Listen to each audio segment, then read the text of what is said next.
I don't normally stand up here, and it's so good to see so many of us here today.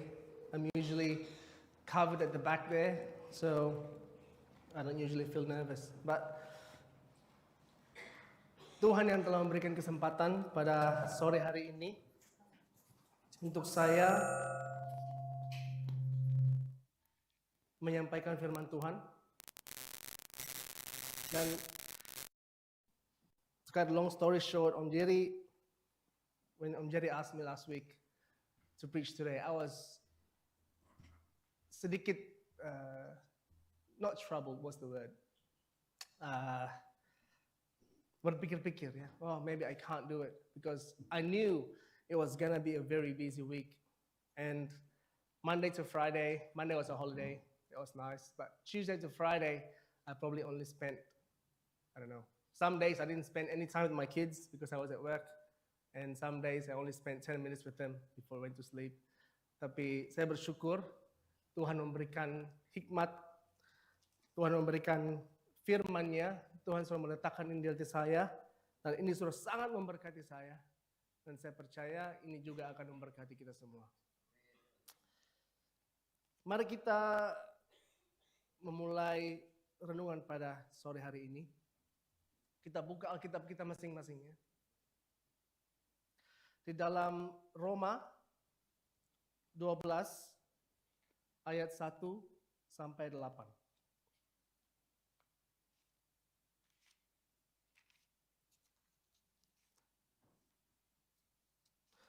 Roma 12 ayat 1 sampai 8. Saya rindu kita baca bergantian. Saya akan baca ayat yang ganjil, saudara semua akan baca ayat yang genap. Roma 12 ayat 1 sampai 8. Persembahan yang benar. Karena itu, saudara-saudara, demi kemurahan Allah aku menasihatkan kamu, supaya kamu mempersembahkan tubuhmu sebagai persembahan yang hidup, yang kudus, dan yang berkenan kepada Allah. Itu adalah ibadahmu yang sejati.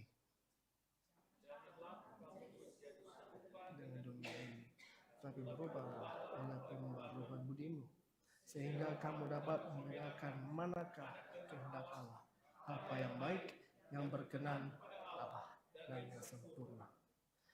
Berdasarkan kasih karunia yang dianugerahkan kepadaku, aku berkata kepada setiap orang di antara kamu, janganlah kamu memikirkan hal-hal yang lebih tinggi daripada yang patut kamu pikirkan. Tetapi hendaklah kamu berpikir begitu rupa sehingga kamu menguasai diri menurut ukuran iman yang dikaruniakan Allah kepada kamu masing-masing.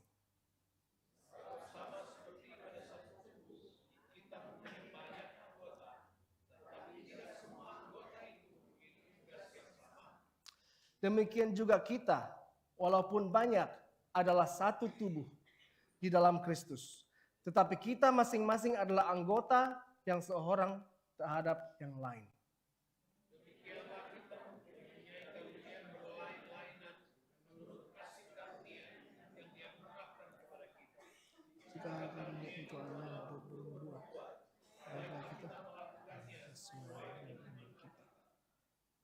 Jika karunia untuk melayani, baiklah kita melayani. Jika karunia untuk mengajar, baiklah kita mengajar. Jika karunia untuk menasihati, baiklah kita menasihati. Siapa yang membagi-bagikan sesuatu, hendaklah ia dengan hati yang ikhlas. Siapa yang memberikan pimpinan, hendaklah ia melakukannya dengan rajin. Siapa yang menunjukkan kemurahan, hendaklah ia melakukannya dengan sukacita. Amin. When I read this passage, pada waktu saya membaca passage ini,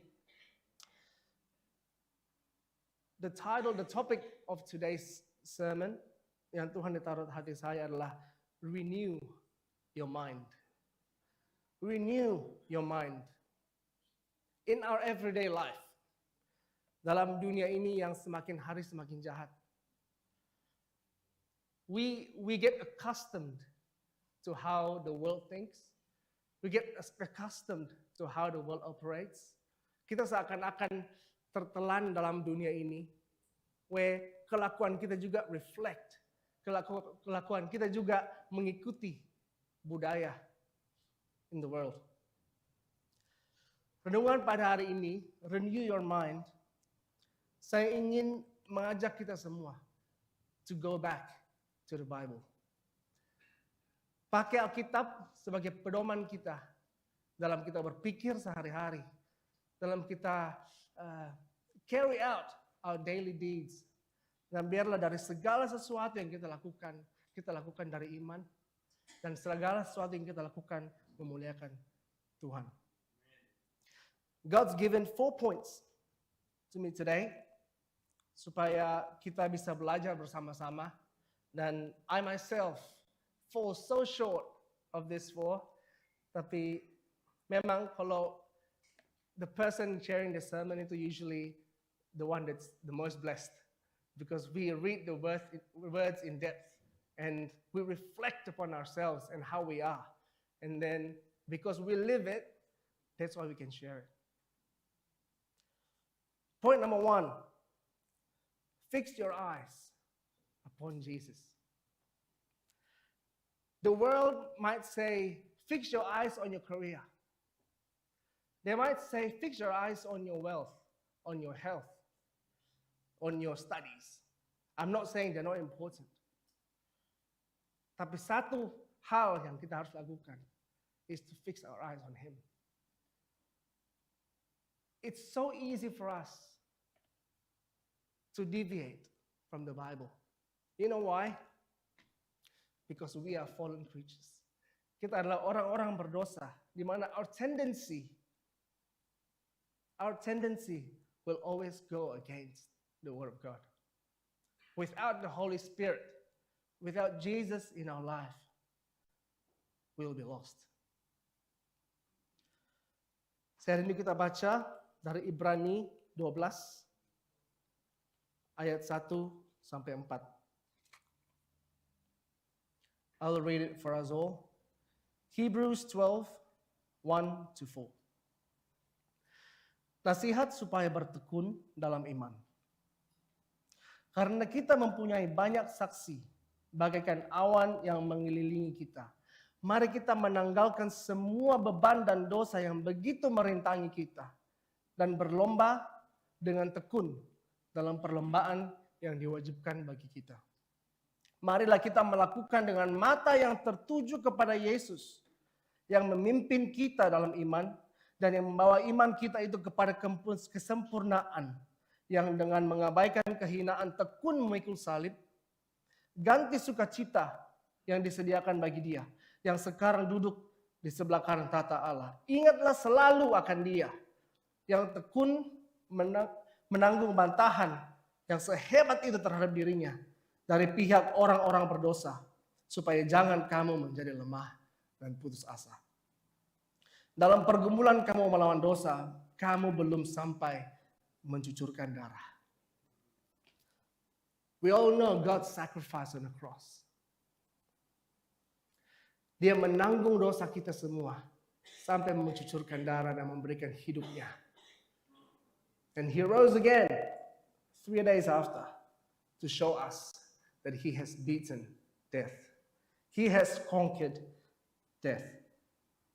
This passage mengingatkan kita bahwa kita masing-masing itu menjalani suatu perjalanan dalam kehidupan kita. Perlombaan iman di dalam kehidupan kita. I like the song today that Nadia picked. One of the songs said, berlari sampai tujuan, mendapatkan mahkota kekal. Each of us have our own races to run. You are responsible for your own race. And we use the faith yang Tuhan telah berikan kepada kita dalam menjalani perlombaan itu. We will fail.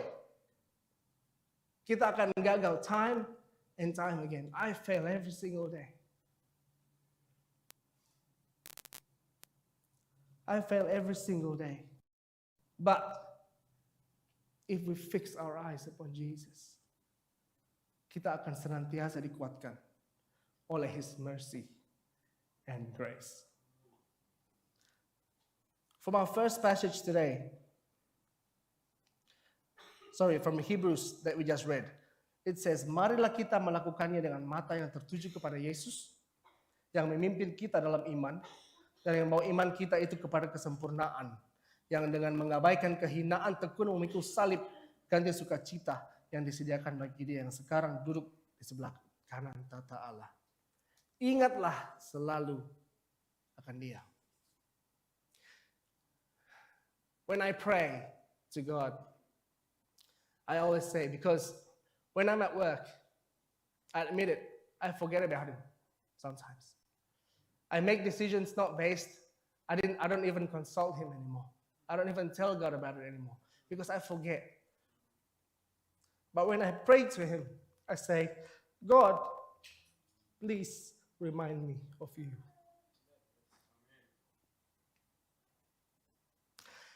In our walk with Christ, we will have difficulties. Kita mungkin sakit, kita mungkin jatuh, dan sebagainya. Tapi firman Tuhan hari ini menguatkan kita dalam mengingatkan bahwa dalam perjalanan Yesus untuk menebus dosa kita, Ia mengabaikan kehinaan. Ia tekun memikul salib dan menanggung bantahan. Does it compare to our suffering? I think not. We give thanks because Tuhan telah memberikan kita contoh. Contoh yang bisa kita ikuti dalam hidup kita ini. Dan Dia adalah Allah yang hidup. Maka dari itu senantiasa Ia akan menyertai kita dalam perjalanan kita sehari-hari. Karena Ia adalah Allah Immanuel. Sebagai manusia, saya at least, I'm sure all of us too, but saya pakai saya aja as an example ya supaya nggak ada yang tersinggung. Saya cepat bosan. I'm sure all of us as well, as I said, but anyway. Contoh. Rumah baru, misalnya kita dapat rumah baru. And we built a house a few years ago. In the first few months, I felt like, wow, this is so nice. Thank you, Jesus, for this. Thank you, Jesus, for that. Thank you for my family. But over time, now, saya pulang rumah, and it's normal. I no longer see, wow, this house is so nice. This house is so good. Why? Because the novelty has worn off. Makanya Alkitab selalu mengingatkan kita untuk kembali kepada kasih yang mula-mula. Because God knows we forget. God knows we will get bored. Pengorbanan Tuhan di kayu salib, we can hear it every week at church.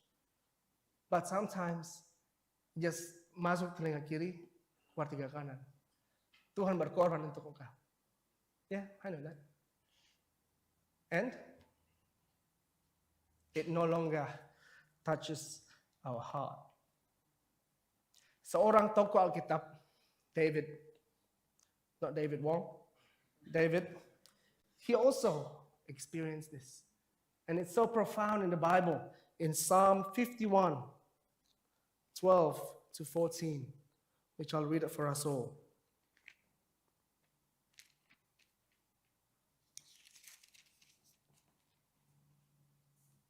Psalm 51, 12 to 14. Pada perikop ini, Daud mengakui dosanya. It says, jadikanlah hatiku tahir, ya Allah, dan perbaharuilah batinku dengan roh yang teguh. Janganlah membuang aku dari hadapanmu dan janganlah mengambil rohmu yang kudus daripadaku.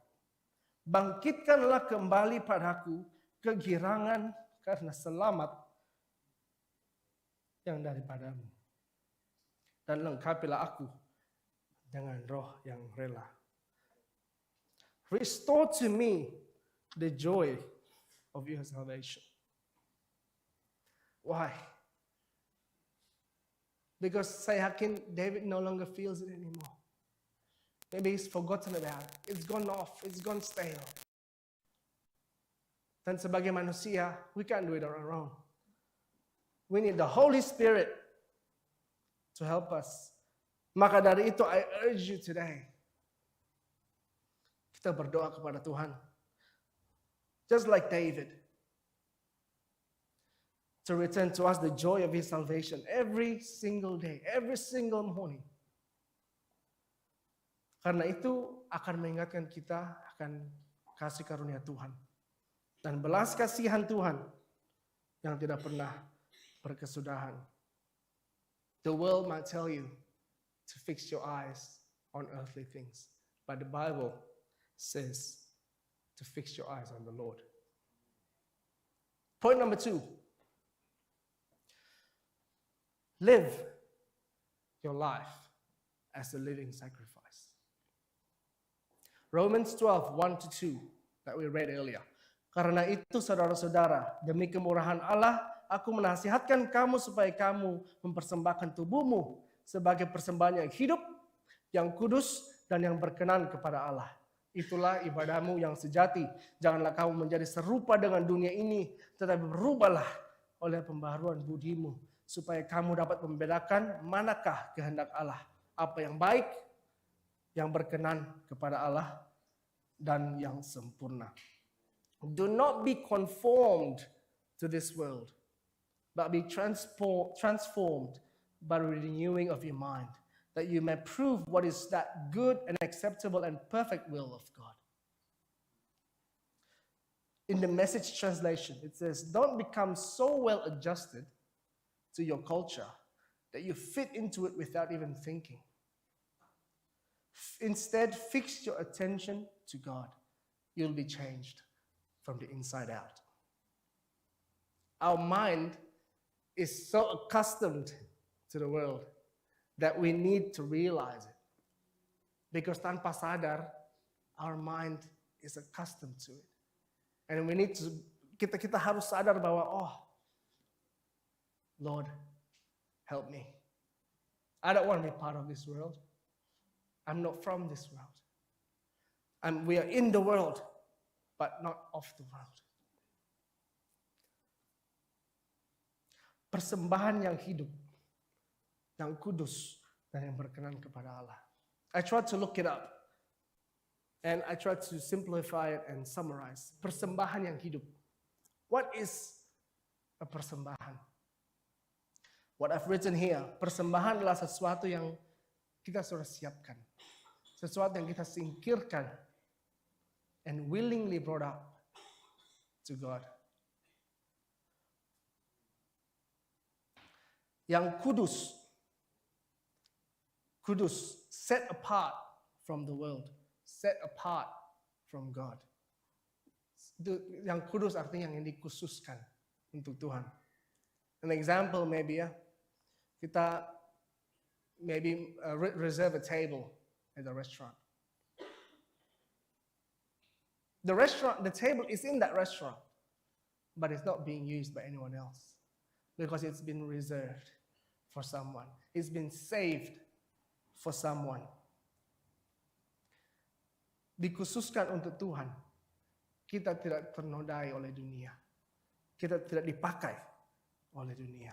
Berkenan kepada Allah, itu artinya kita telah sungguh-sungguh memberikan hidup kita dan mengakui Yesus sebagai Tuhan dan Juru Selamat. Jesus prayed for his disciples just before he was arrested. I'll read to you from John 17, 14 to 19. Aku telah memberikan firman-Mu kepada mereka murid-muridnya. Dan dunia membenci mereka, karena mereka bukan dari dunia, sama seperti aku bukan dari dunia. Aku tidak meminta supaya kamu mengambil mereka dari dunia, tetapi supaya kau melindungi mereka daripada yang jahat. Mereka bukan dari dunia, sama seperti aku bukan dari dunia. Kuduskanlah mereka dan kebenaran. Firman-Mu adalah kebenaran. Sama seperti Engkau telah mengutus aku ke dalam dunia, demikian pula aku telah mengutus mereka ke dalam dunia. Dan aku menguduskan diriku bagi mereka, supaya mereka pun dikuduskan dalam kebenaran. Amin. Tuhan telah mengutus kita di dunia. Bukan berarti to be part of the world. Ia mengutus kita ke dunia to be the light, to be the salt. As I said, we are in this world, but we are not of this world. Dunia berkata, love yourself. Has anyone heard that saying before? Love yourself. Pergi healing dulu. Make sure yourself is right. But the Bible says deny yourself. Pikulah salibmu. The world says follow your heart. Listen to your heart. But the Bible says the heart is deceitful above all things.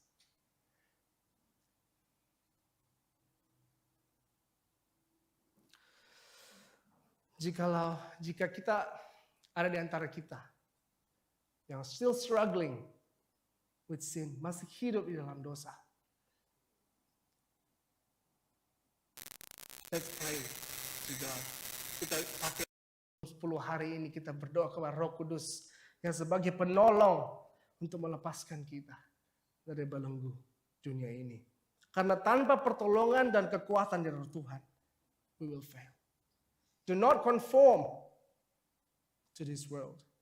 That's what the Bible says. Renew your mind. Remember to live your life as a living and holy sacrifice.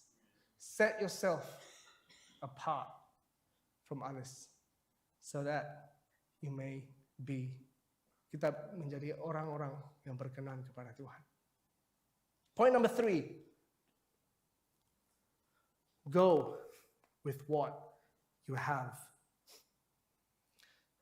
Saya akan bacakan tadi lagi Roma 12 ayat 3 sampai 8. Berdasarkan kasih karunia yang dianugerahkan kepadamu, aku berkata kepada setiap orang di antara kamu, jangan kamu memikirkan hal-hal lebih tinggi daripada yang patut kamu pikirkan, tetapi hendaklah kamu berpikir begitu rupa sehingga kamu menguasai diri menurut ukuran iman yang dikaruniakan Allah kepada kamu masing-masing. Sebab sama seperti satu tubuh, kita mempunyai banyak anggota, tetapi tidak semua anggota itu mempunyai tugas yang sama. Dalam gereja kita, we'll talk in our church. All of us have different tasks. All of us have different callings. Om Jerry adalah gembala gereja kita. That's his calling. And because God calls him to do that, God will give him the strength and God will equip him with what he needs. If it's not your calling,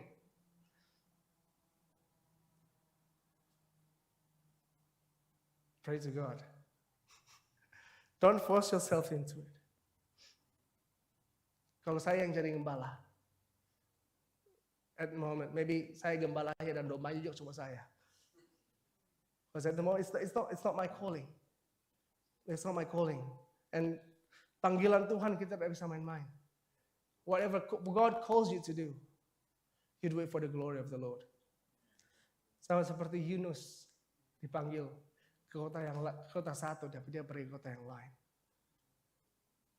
Actually, if I was Yunus, I'd be so grateful to God that I got swallowed up by that fish. Because that's God's grace and mercy.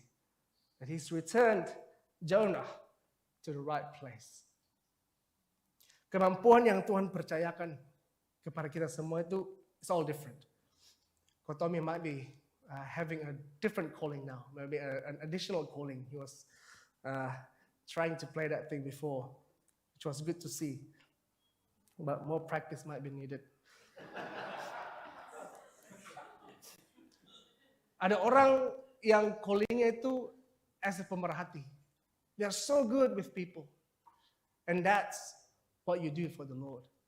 Usher, maybe some people say, oh, I'm just an usher. Oh, I'm just a Sunday school teacher. But that's your calling. And that's what God wants you to do. Tuhan memberikan 5 talenta, 2 talenta, 1 talenta. It's not our place to say, why do I only have 1 talent? Why not 5? But work your talent. Work with what God has given to you. Sesuai dengan Injil Tuhan, it's not about what we do.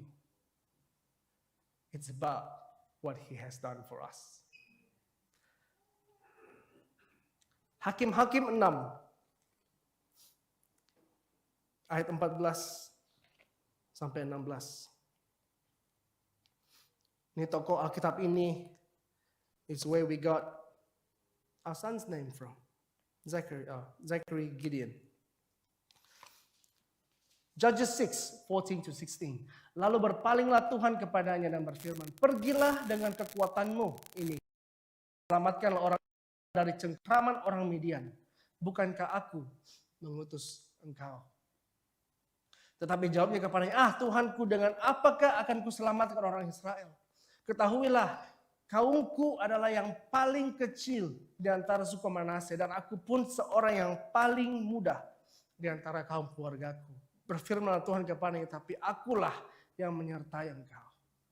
Sebab itu engkau akan memukul kalah orang Midian itu sampai habis. Pada waktu itu orang Midian berkuasa atas orang-orang Israel karena orang Israel berbuat yang jahat di mana Tuhan. God sent Gideon to save Israel from the hands of Midian. In Gideon's eyes, he wasn't qualified. He was the youngest in the family. He wasn't worthy of the calling. He doesn't have the skills, maybe. And in his eyes, his clan was the weakest dalam suku Manase. There's no way, there's no chance that they're going to win. There's no chance that they can lead to beat the Midianites. But God said, akulah yang menyertai engkau. If God calls you, He will qualify you. Because He will qualify the called. He will give you the strength that you need. As it is written in Philippians 4:13, I can do all things through Christ who strengthens me. Dalam pelayananmu kepada Tuhan, in your marketplace, in your study, in your business, in your everyday life, in your work, God has put you there. And He has called you to serve Him where you are. And He will give you what you need. He will give you the strength that you need. Layanilah Tuhan dengan apa yang kau punya. Layanilah Tuhan dengan apa yang Tuhan berikan kepadamu. He will equip you, He will strengthen you, and He will qualify you. He is Emmanuel. Dunia might say, you're not good enough for this. You're not good enough for that. I remember going back a few years now. Me, Kotomi, someone from Bethany Church, and someone from another church. We had a diva come to Brisbane. Indonesian diva. That's what she was called back then. And she went to my place. We had rehearsal at our place. You remember this, Awi? So we rehearsed at home. And there was one song that she wanted to sing at the concert. I don't know if Kotobe remembers this, but I remember it very, very profoundly. I was playing the drums. I didn't know much back then. I was playing the drums without a metronome. And she didn't end up singing it because I was so out of tempo. This is an Indonesian pretty much probably one of the most famous singers in Indonesia, even right now. I was so out of tempo that she didn't want to sing it. You remember that, Katong? Even her servants was trying to get me in beat.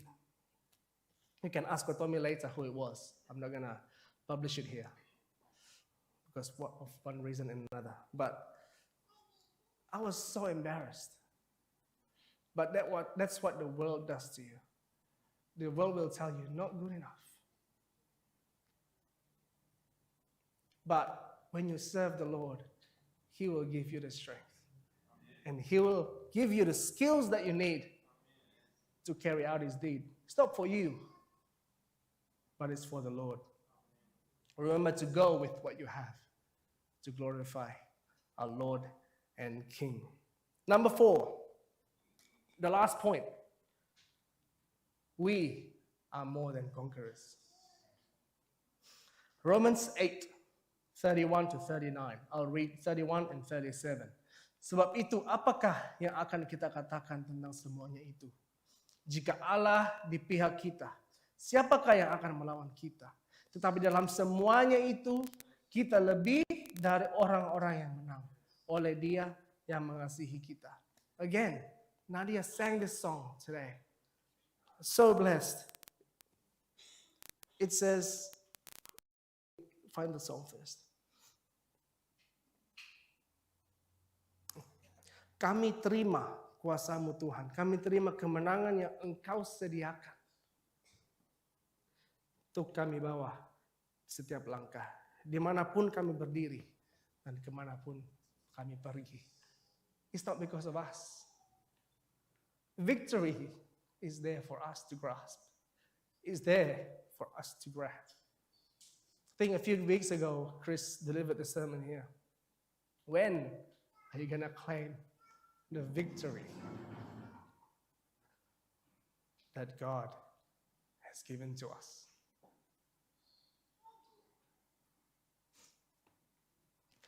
A lot of people misinterpret this line now. We are more than conquerors, therefore I'll be rich. I'll get healed. But I want you to look back to the Bible. God, Tuhan sudah berkorban, mati di kayu salib untuk menebus dosa kita. Dan telah bangkit mengalahkan maut. When He rose again, He defeated death. And that's why our battle has been won. We didn't do anything. Kita malah menghina Dia, mencemooh Tuhan, but He died for all of us so that the battle is won. We are more than conquerors because without even fighting, we've already won. Keselamatan Tuhan sudah sediakan untuk kita. I tried to find a real world analogy for this, and I found one. I think it's the closest to what I could get. Who here watched the Thomas Cup last week, 2 weeks ago? Thomas Cup is a badminton comp, a world badminton competition, where all nations come together and play each other. And it's a team event. In the group stage, you play against each other, and there are 5 matches per game. 5 games per match, whatever you want to call it. So each country will send 5 representatives, and they will face each other. And at the group stage, you play from 1 to 5. So it doesn't matter if one team has won 3 already, you still play the last 2. So even if you've won 3-0, you still keep playing. And this is the closest analogy that I could get it to. God has won it for us. God has got the first 3 points for the team. No matter if we lose or if we win the fourth and fifth match, we still win. Technically, we don't even have to play because we have already won. Ngerti ya? So, we can get sick. We can be poor. Kita bisa struggle with many things. Kita bisa mati money. And to the eyes of the world, we lost. But even though we lose, when you see the bigger picture, we will rise again and be with God. And that is the mahkota kehidupan yang kita nyanyikan tadi. Tuhan sudah berperang ganti kita untuk memberikan kita kemenangan. Death no longer has a hold on us. No matter what we do, if we fix our eyes upon Jesus, then conquerors. Sakit penyakit, sakit hati, betrayal, persecution. Om Jerry, I think, delivered this message as well. In the Bible, there were some people that got persecuted, but they were in such joy. That's because they know, even though to the eyes of the world they have lost, they're being persecuted, but they know deep inside that actually they have won. It's not about having all the best things in the world. It's about using what God has given to us, enjoying what God has given to us. Don't be greedy. If God's given you 2 talents, don't look for the 5 talents. Work with what God has given you. Mazmur 23 ayat 5. Ini adalah tema pelayanan kita tahun lalu. I think about 2 years ago. Engkau menyediakan hidangan bagiku di hadapan lawanku. Engkau mengurapi kepalaku dengan minyak. Pialaku penuh melimpah. Lawan kita masih ada. Dia menyediakan berkat bagi kita di depan lawan kita. The enemy is there, but we have won. How good is that?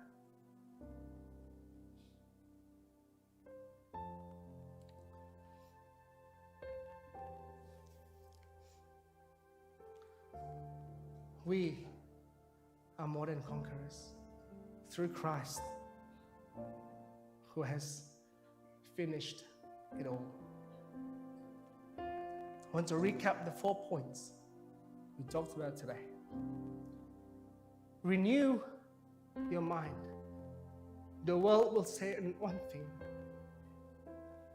but let's fix our eyes upon Jesus. Let's live our lives as a living sacrifice for Him.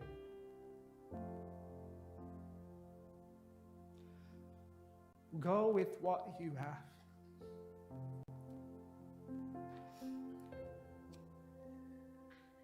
And we are more than conquerors.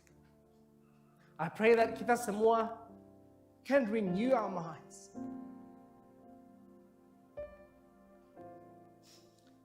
Supaya kita bisa hidup selaras dengan firman Tuhan. Kita bisa kuat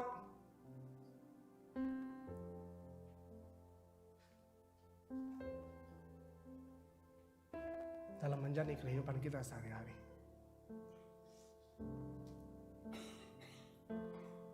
Sometimes kita putus asa. Sometimes we feel it's a bit too hard.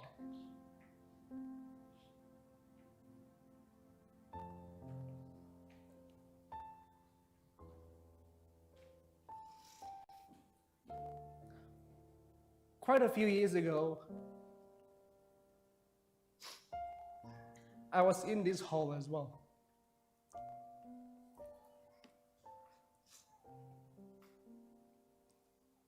Sepertinya, I don't want to face tomorrow.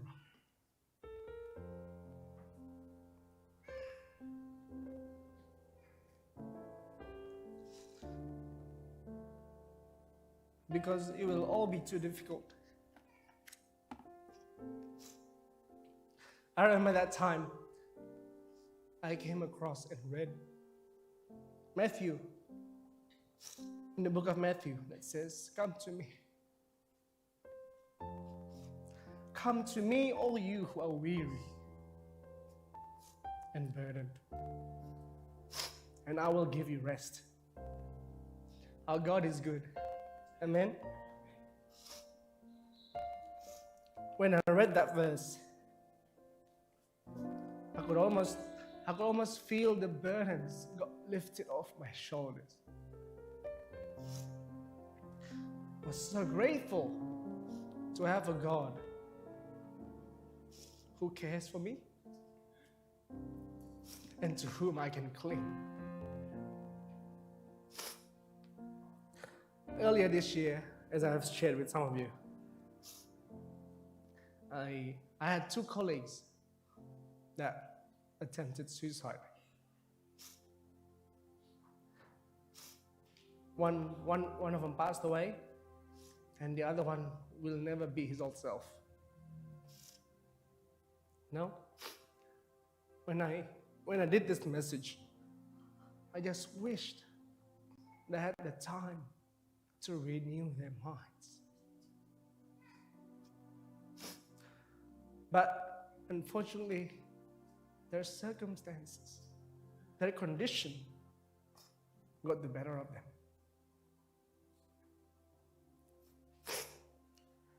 Jika ada dari kita hari ini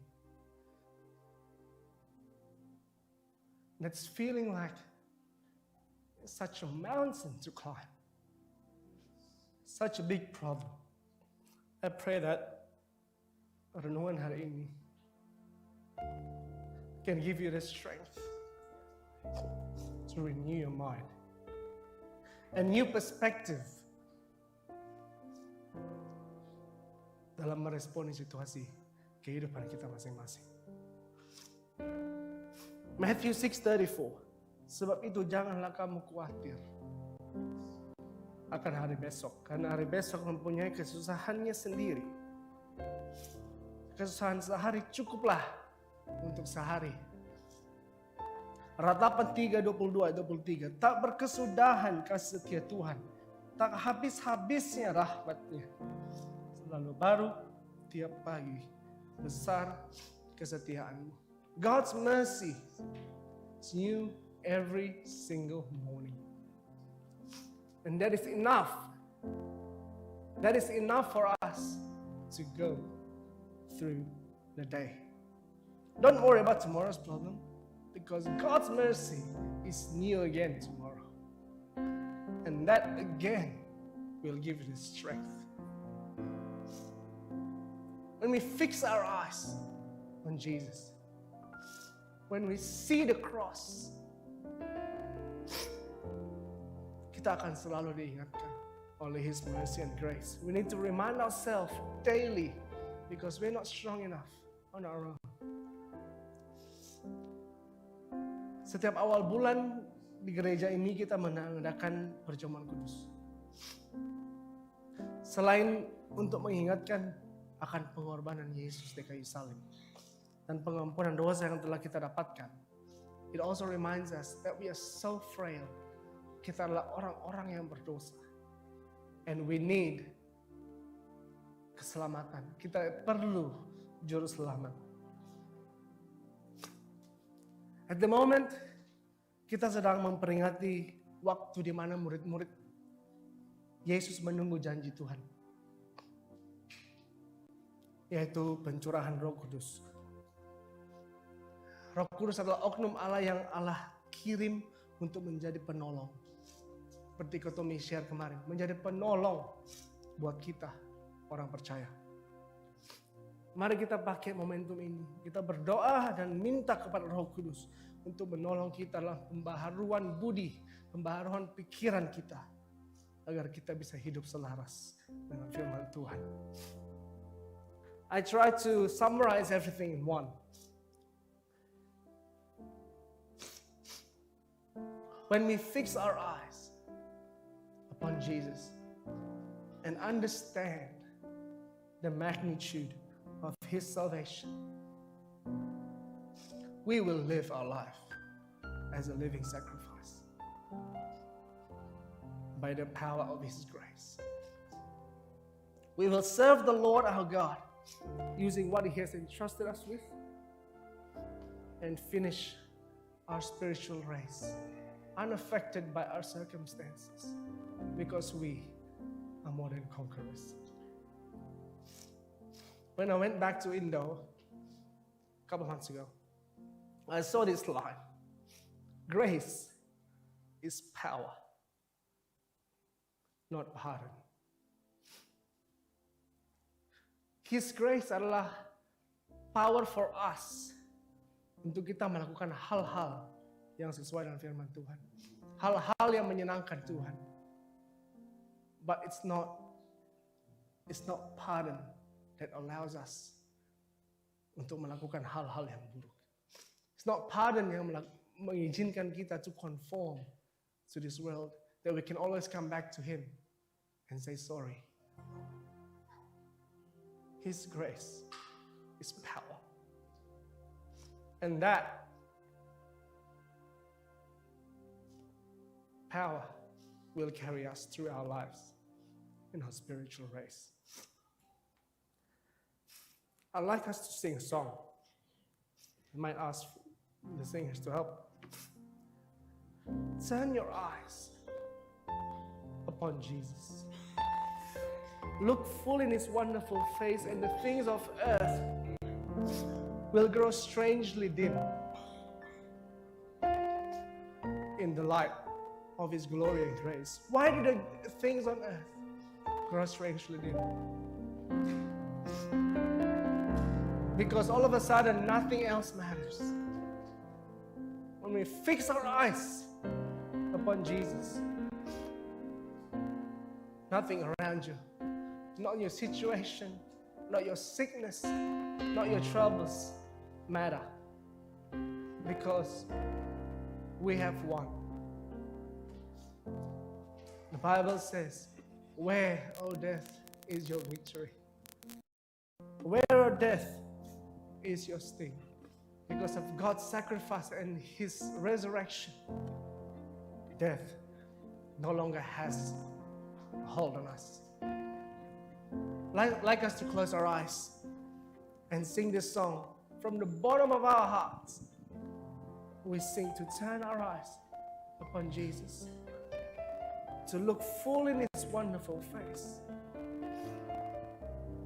And your situations will grow strangely dim in the light of His glory and grace.